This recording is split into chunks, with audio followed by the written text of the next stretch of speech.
This episode of the Nerd Cave podcast is brought to you by Audible.com. Get a free audiobook download and 30-day free trial at audibletrial.com/nerdcave. Over 180,000 titles to choose from for your iPhone, Android, Kindle, or MP3 player. Derek Daniel also asked, thoughts on Guardians 3 being announced ahead of the release of 2, and that 3 will be the last including this team of Guardians. Ooga chaka, ooga. I'm so excited for Guardians of the Galaxy 2.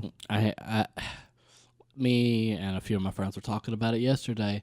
It's a movie that I could go back and watch over and over and over. It's my favorite movie in the Marvel Cinematic Universe. It's close. It's up there for me. Definitely. If it's not first, it's second. I mean, I don't even really consider it like a superhero movie. I consider it more like a sci-fi action adventure that would fit in, and a comedy that would fit in just as well in like 1985 than it would in 2014 whenever it was made. Yeah. As far as 3 being announced, I'm not surprised because 2 is going to be a hit. I mean, it's going to make a ton of money regardless, even if people don't like it as much as the first one, which most reviews I've read have been like very short and very spoiler free, but everyone who has seen it, like from the press, because they got an exclusive screening of it, have all said that it's great. Yeah. So, I mean, I don't mind that because Daredevil's done that. Not Daredevil, but Deadpool has done it. Other franchises have done it, and it's worked out for them. So I definitely don't see it being an issue for Guardians, who, I mean, I'm not going to kid myself. Guardians of the Galaxy 2, it's not going to be as good as the first one because I don't think it can take away that first time of getting the crew together and the music, because that was all, something we didn't expect. Yeah, you're right. But I do think that it's going to be, like, super close. Like, I mean, like, if I had Guardians 1 here, Guardians 2 would be, like, super close to, like, being right up there with it. So I don't think it's going to have any issues. I think it's going to be a great movie. I think it's going to be fun. Baby Groot looks freaking hilarious. I think Baby Groot's going to steal the show. Hands down. I have no doubt. What about 3 being the last of like this team as we know it? Anytime you see them go, it's sad. But, all great things must come to an end. Go ahead. I was going to say, I just wonder where they're going to go from there. Are they going to split off into other things, or is it just going to end?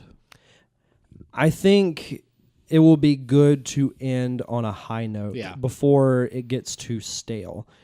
Honestly, I'd be okay with just, this being a trilogy, and then maybe in some other Marvel movie we see like Star-Lord show up, or we see Drax show up. Gamora. One of them just, randomly, or even them as a team just show up as like a cameo. I think would be really cool. I know we've seen it in a lot of the Avengers animated movies and TV shows. There's times that, the Guardians of the Galaxy, they do come on and kind of team up with the Avengers. So. Yeah, we could see something like that. Now, mentioning that, next year, this was Derek Daniel posted this, I think, yesterday. 2018 is stacked with superhero movies. I don't know if you've read this article. They announced that New Mutants will come out on April 13th, followed by Deadpool 2 on June 1st, and then X-Men Dark Phoenix on November 2nd. Also, we have Black Panther, February 2018. Yes. Infinity War on May the 4th, which I find kind of ironic. I'll say this as Zach would say it. Ant-Man and the Wasp on July 6th. The Venom spinoff, which I think is a terrible idea. You haven't introduced him yet. No. He's just going to pop up and be like, hello. That's a story for another podcast. That comes out October 5th.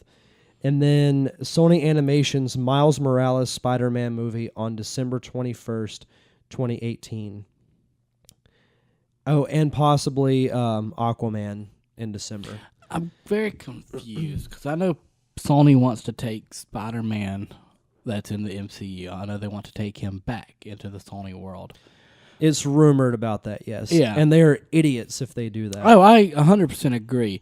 So you're going to tell me that they're going to have Peter Parker be Spider-Man and also have Miles Morales be Spider-Man.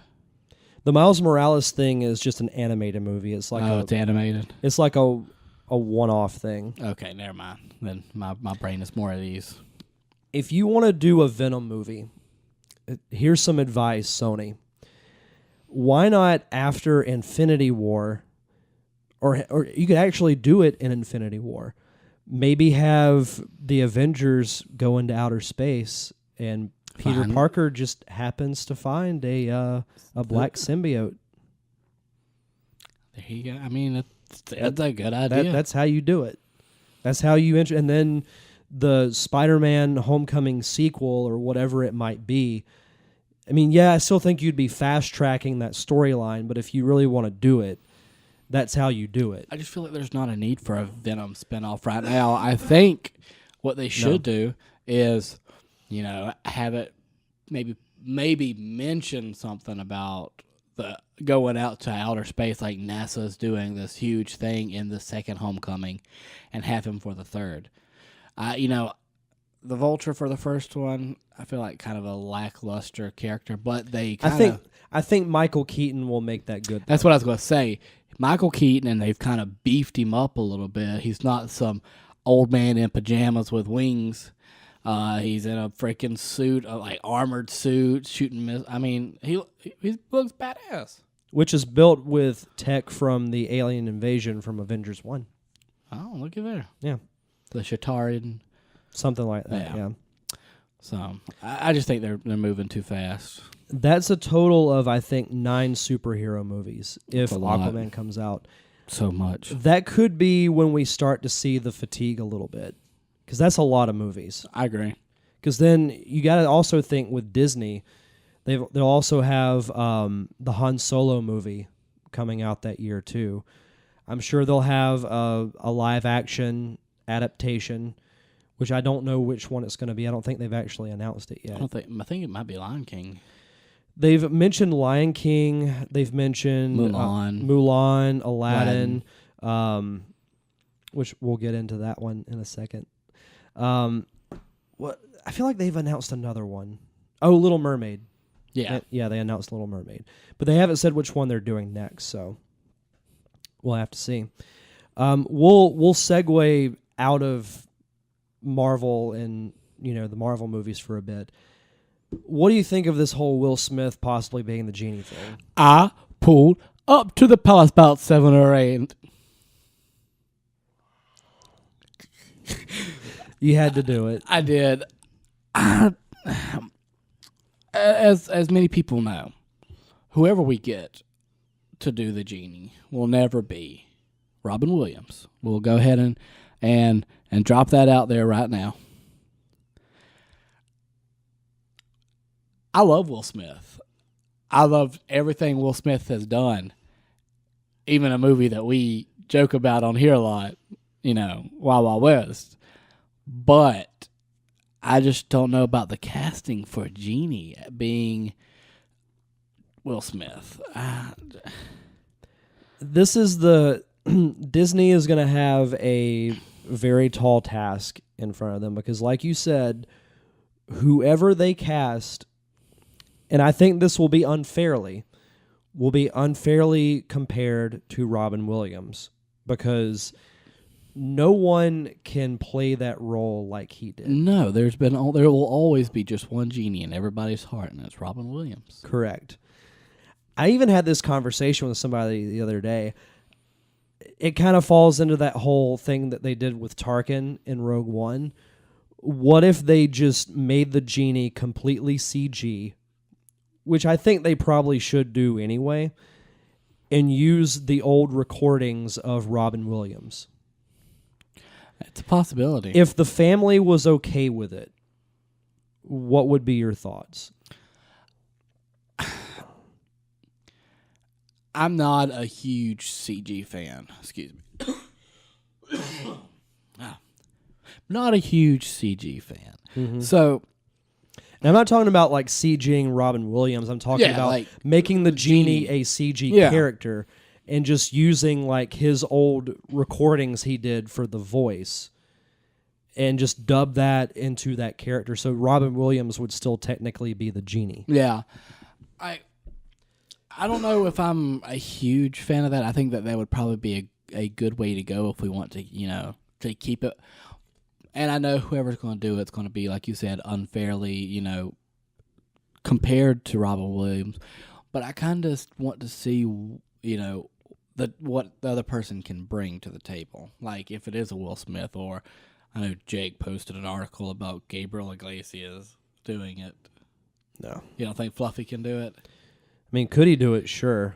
I wouldn't be a fan of it. Should he do no. it?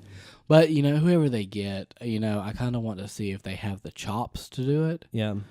But, I mean, either way, it's not going to be as good as it could have been with Robin Williams because, they can only make so many jokes with, old kind of outdated clips. Mm-hmm. Unless they want to use the same jokes that he kind of did in the cartoon. He could have some unused recordings in the can. But the only issue with that is if they were really good, they would have made it into the movie. Yeah, that's a possibility too. But I just don't know. I think it's going to be not taboo, but I think it's going to be hard to fill the role either way, whether they do use his voice and just CG him or someone else plays him. What about Vin Diesel?